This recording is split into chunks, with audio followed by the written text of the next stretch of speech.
आज हम लोग भूगोल का चौथा अध्याय वायु पढ़ेंगे। वायु के बारे में हम लोग जानते हैं, परंतु वायु को देखे नहीं है। ठीक है, क्या बता सकते हैं कि वायु केवल वायु है या उसमें किसी अन्य प्रकार के गैसों का मिश्रण है? अमर भैया बताओ, वायु में कौन कौन से गैसें उत्पन्न होती हैं, रहती हैं? बताइए। हाँ, नाइट्रोजन है, ठीक है, ऑक्सीजन है। चलिए आशीष पांडे बताओ, और क्या है? और कौन कौन से? कार्बन डाइऑक्साइड है, ठीक है, आर्गन है, ठीक है, अन्य सभी गैसें। चलिए आप लोग ठीक बताया, आगे बढ़ते हैं। वायु, भैया बहनों, वायु हमारा महत्वपूर्ण एक संसाधन है। जैसे पृथ्वी, वायु, जल, हमने पढ़ा था ना कि पृथ्वी पर जितने प्रकार के हमारे गैसें हैं, पदार्थ हैं, जैव है, अजैव है, पर्यावरण है, इस सब का अध्ययन भूगोल के अंतर्गत होता है। यहाँ तक कि पृथ्वी के अंदर का भी तो ये हमारे पृथ्वी के बाहर जो हमारे वायुमंडल है, जलमंडल है, क्षोभ मंडल है, समताप मंडल है, आयन मंडल है, बहिर्मंडल है, ये सभी मंडलों का अध्ययन हम इस अध्याय के अंतर्गत करेंगे कि किसको हम कहते हैं और उसका क्या प्रभाव है। इस प्रकार से वायु का एक संचरण, एक स्वरूप किस प्रकार से किन किन अवयवों को प्राप्त करता है और उसमें कौन कौन से गैसों का मिश्रण किस प्रकार से और कितने प्रतिशत रहता है, ये हम जानेंगे। तो हम देखते हैं कि हमारी पृथ्वी पर चारों ओर से वायु की एक घनी चादर जो है घेरे हुई है, जिसको हम वायुमंडल कहते हैं। अर्थात हमारे पृथ्वी के ऊपर जो है वायु का एक मंडल है, एक आवरण है। कभी कभी हम देखते हैं कि हवा जो है बनारस चल रही है, लेकिन यहाँ नहीं चल रही है। ये क्या कारण है? जानते क्या कारण है? ये स्थानीय पवनों के कारण, स्थानीय पवने, भूमंडलीय पवने या पछुआ पवने, ठीक है, समीर, ये सभी प्रकार के जो पवने हैं, ये सभी एक वायु का प्रतीक है, सभी वायु का प्रतीक है। अब हम ये देखते हैं कि एक वृत्त में मान लो कोई वृत्त 100% का है, इसमें हमारा देखते हैं कि ये ऑक्सीजन है, ठीक है, ये वायु है, और वायु में कितने प्रतिशत? तो 21% ऑक्सीजन हो गया, नाइट्रोजन 78% और कार्बन डाइऑक्साइड 0.03%, आर्गन 0.93%, अन्य सभी गैसों में 0.04%। इस प्रकार से यानी हमारी गैस में अर्थात हमारे वायु में ये सबसे अधिक जो है हमारे नाइट्रोजन विद्यमान रहती है। जैसे हवा में देखते हैं कि जब पानी के साथ ठंडी हवा चलती है तो हम ये जरूर समझ जाते हैं कि इसमें नाइट्रोजन है, ये आर्द्र वायु है। अर्थात उसमें क्या? जल की मात्रा अत्यधिक है और ऑक्सीजन की मात्रा कम है। इस प्रकार से हमारी जो पृथ्वी है ये हमारी सुरक्षा का एक कवच है। सूर्य के हानिकारक किरणों से बचाने का ये काम करती है। यदि हमारा ये पर्यावरण में ये हमारा आवरण के साथ ये सूर्य का जो प्रकाश इस पर पृथ्वी पर पड़ता है तो इतना तेज प्रकाश है, ताप इसका होता है कि यदि हमारा पृथ्वी का ये स्वरूप न होता तो हम ताप को बर्दाश्त नहीं कर सकते। पृथ्वी पर सभी जीव जीवित रहने के लिए वायुमंडल पर निर्भर हैं। यह हमें सांस लेने के लिए वायु प्रदान करता है एवं सूर्य की किरणों के हानिकारक प्रभाव से हमारी रक्षा भी करता है। यदि सुरक्षा की यह चादर न हो तो हम दिन के समय सूर्य की गर्मी से तप्त होकर जल सकते हैं एवं रात के समय ठंड से जम सकते हैं। अतः यह वह वायु राशि है जिसने पृथ्वी के तापमान को रहने के योग्य बनाया है।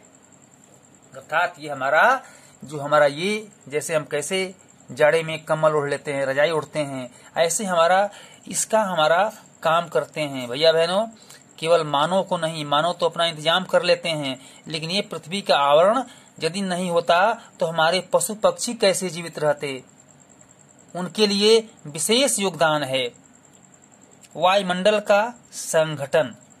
ये वायुमंडल में इसका संगठन क्या है, अर्थात कितने कितने प्रतिशत हमारे अन्य प्रकार की जो गैसें हैं उनका क्या इसमें योगदान है, इसको दर्शाता है।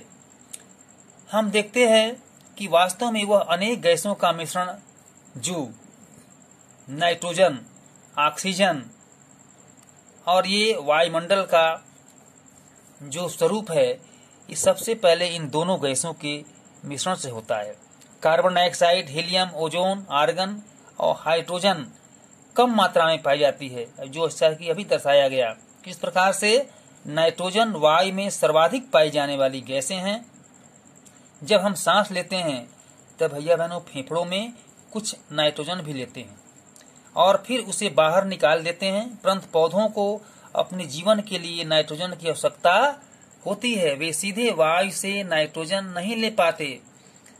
मृदा तथा कुछ पौधों की जड़ों में रहने वाले जीवाणु वायु में नाइट्रोजन लेकर इसका स्वरूप बदल देते हैं, जिससे पौधे इसका प्रयोग कर सकें। अर्थात पौधों का जो भोजन है, जो उसका स्वरूप है, वो अपने नाइट्रोजन दूसरे प्रकार से लेते हैं। ऑक्सीजन वायु में प्रचुरता से मिलने वाली दूसरी गैस है। अब देखिए, जो वायु में ऑक्सीजन होता है, जो प्राप्त होता है, वो मनुष्य तथा पशु सांस लेने में वायु से ऑक्सीजन प्राप्त करते हैं। जैसे देखते हैं कहीं कहीं वायु में ऑक्सीजन की मात्रा कम होती है तो वहाँ क्या करना पड़ता है, अलग से ऑक्सीजन देना पड़ता है।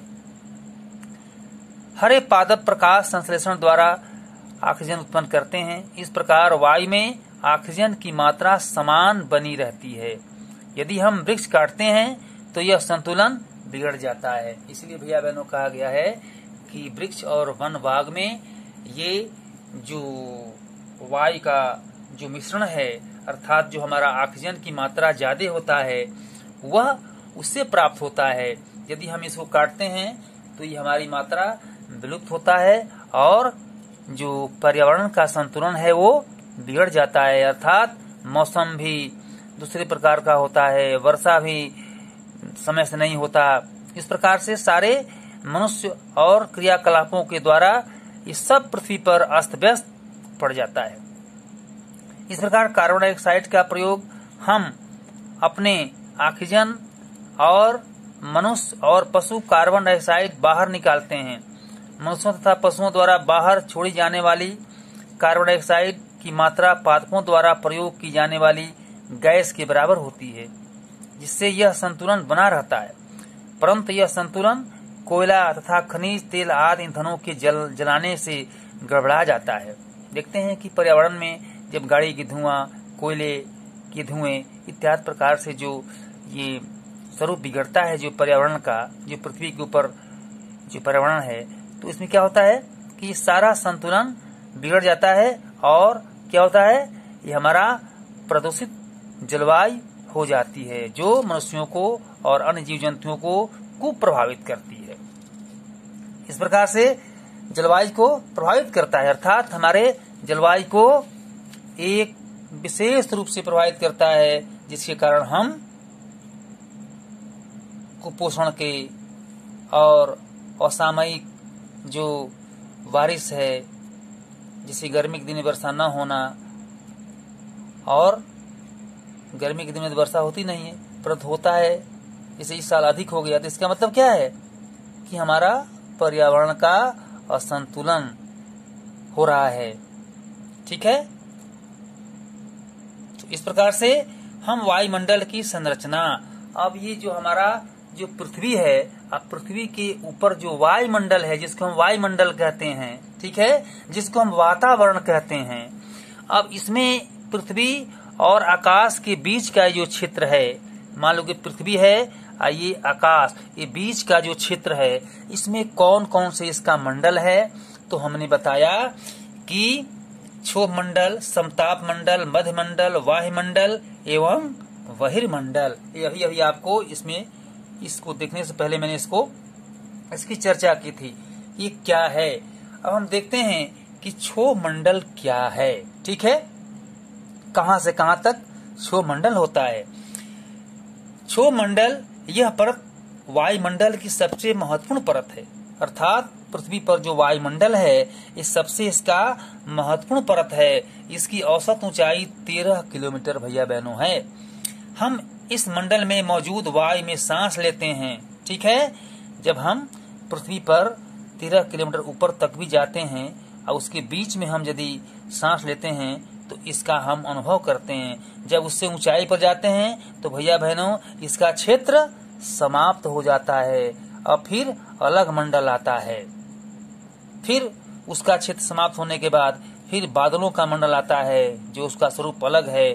जैसे हम जाते हैं यहाँ के बाद रावटगंज, जिसके बाद सीमा समाप्त बनारस का क्षेत्र आता है, फिर चंदौली आता है। ऐसे हमारे ऊंचाई तक जाने के बाद ये विभिन्न प्रकार के जो मंडलों का स्वरूप है वो आता जाता है और हम इसका अनुभव करते हैं। तब इसके बाद ये क्षोभ मंडल आप देखते हैं पृथ्वी पर, ये क्षोभ मंडल सबसे पहला मंडल जो ओजोन परत और हवाई जहाज अचार यहाँ से उड़ती है, तो फिर हमारे क्षोभ मंडल से उठ करके और फिर समताप मंडल होते हुए, देखिए समताप मंडल अर्थात ये मौसम की लगभग सभी घटनाएं ये हमारे ये क्षोभ मंडल में होता है। कोहरा, ओला वर्षण इसी परत के अंदर होती है। जब कोई ओला होगा और कोहरा होगा तो क्या होगा, ऊपर से चलेगा तो कहाँ गिरेगा, इस पृथ्वी पर ही गिरेगा, अर्थात क्षोभ मंडल पर ही उसका टिकाऊपन होगा, वहीं पर टिकेगा, यहीं पर रहेगा। इसलिए कोई भी ऊपर से पाला इत्यादि अगर चलता है तो हमारे क्षोभ मंडल ही धारण करती है। इसके बाद हम 13 किलोमीटर की ऊंचाई पर जाते हैं तो समताप मंडल मिलता है। और यह समताप मंडल का क्या स्वरूप है, क्षोभ मंडल के ऊपर का भाग समताप मंडल कहलाता है। यह लगभग 50 किलोमीटर की ऊंचाई तक फैला है। अब देखिए यहाँ से ये 50 किलोमीटर की ऊंचाई तक फैला हुआ है, इसका क्षेत्र है। यह परत बादलों एवं मौसम संबंधी घटनाओं से लगभग मुक्त होती है। इसके फलस्वरूप यहाँ की परिस्थितियां हवाई जहाज उड़ाने के लिए आदर्श होती है। भैया बहनों इसी ऊंचाई के मध्य हमारे हवाई जहाज चलती हैं। इसके बाद क्या होता है, इसके बाद फिर बादलों का स्वरूप, फिर ऊपर का एक अलग स्वरूप बनता है। ओजोन गैस परत इसके ऊपर होती है। यह परत सूर्य से आने वाली हानिकारक गैसों से हमारी रक्षा करती है। अब हम देखते हैं मध्य मंडल। यह मध्य मंडल आप देख रहे हैं कि वायुमंडल के मध्य मंडल पर यह वायुमंडल की तीसरी परत है। यह समताप मंडल के ठीक ऊपर होती है, ठीक इसके समताप मंडल के ऊपर है मध्य मंडल। यह लगभग 80 किलोमीटर की ऊंचाई पर फैली है, ठीक है। अंतरिक्ष से प्रवेश करने वाले उल्का पिंड इस परत में आने पर जल जाते हैं। अब देखो ये परत का इतना महत्व है कि उल्का पिंड भी जल जाते हैं और ये इसमें यहाँ तक हमारे हवाई जहाज उड़ान नहीं कर सकती, क्योंकि इसका स्वरूप हमारे अन्य परतों से अलग है और यह इसमें ऊंचाई तक तो जा सकती है, लेकिन हम एक सामान्य मार्ग नहीं मानते उसको, ठीक है।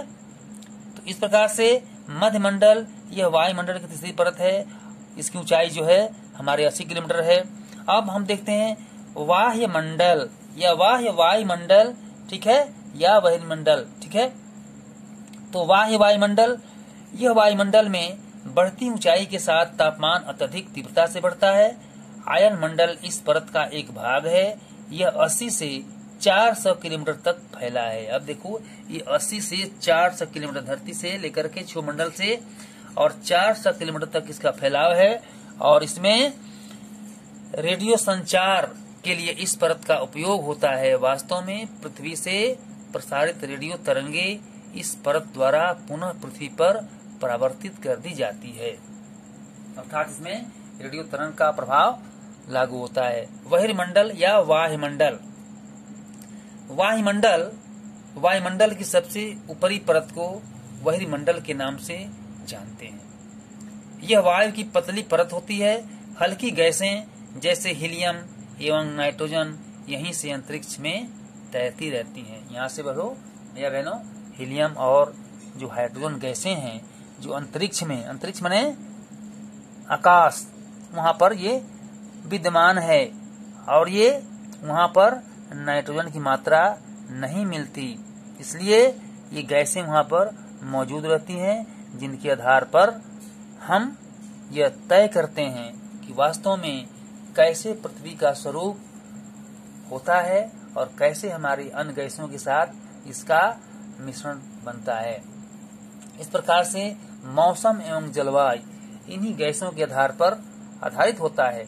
मौसम में विभिन्न प्रकार के परिवर्तन, वर्षा का मौसम, जाड़े का मौसम, ठीक है, गर्मी का मौसम, ये विभिन्न प्रकार के मौसमों का जो प्रारूप है, जो स्वरूप है, वो इन्हीं मंडल के द्वारा संचालित होता है।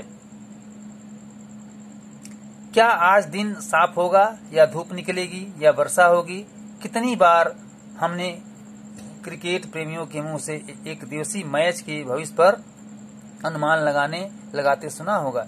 यदि हम कल्पना करें कि हमारा शरीर एक रेडियो है, छेड़छाड़ और मस्तिष्क उसके स्पीकर हैं, तो मौसम वह है जो इसके नियंत्रण बटनों से छेड़छाड़ करता रहता है। मौसम वायुमंडल की प्रत्येक घंटे तथा दिन प्रतिदिन की स्थिति होती है। आर्द्र एवं गर्म मौसम किसी को भी चिड़चिड़ा बना सकता है। अच्छा हवादार मौसम हमें आनंद देता है और हम घूमने की योजना भी बना सकते हैं। इस प्रकार से मौसम नाटकीय रूप से दिन प्रतिदिन बदलता है, किंतु दीर्घ काल में किसी स्थान का औसत मौसम उस स्थान की जलवायु बताता है और उसमें मौसम के जो दैनिक परिवर्तन है इसका भी वो आकलन करता रहता है। अर्थात मौसम क्या है? दिन में मौसम अनेक प्रकार के बन सकता है। कभी मौसम गर्म, कभी ठंडा। आप देखते हैं बरसात के दिनों में एक दिन में कितने प्रकार का मौसम बनता है। कभी बादल लिए, कभी धूप आ गया, कभी वर्षा हो गया। अर्थात मौसम जो है प्रायः बदलता रहता है। परंतु जलवायु क्या है? जलवायु किसी क्षेत्र में जल और वायु उसके तापमान को निर्धारित करती है। इस प्रकार से हम देखते हैं कि इतना बस इस अध्याय में तापमान क्या है, आयतन क्या है, आपतन क्या है, इसको हम लोग अगले सोपाने पढ़ेंगे।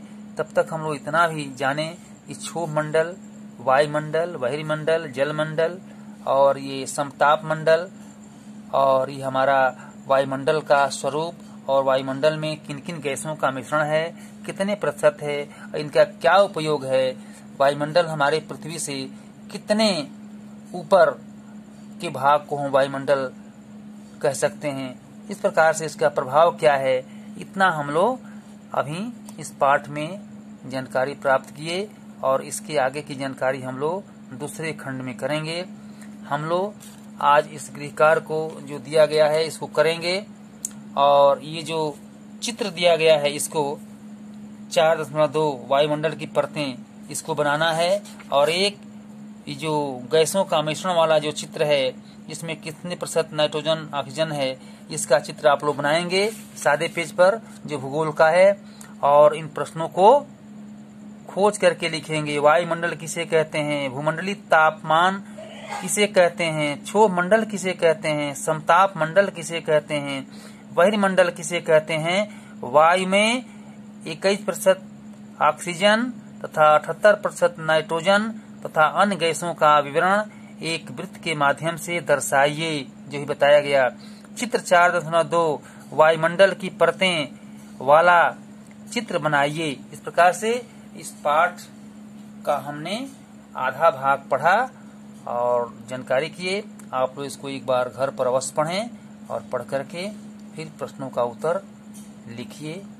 और कल के बाद से ये जो कापियों का अवलोकन है जिस पर मार्किंग किया जाना है, इसको आप लोग ठीक से कापी बना करके और प्रत्येक विषयाचार्य जी के व्हाट्सएप नंबर पर आप इसको भेजेंगे और हम लोग उसको चेक करेंगे।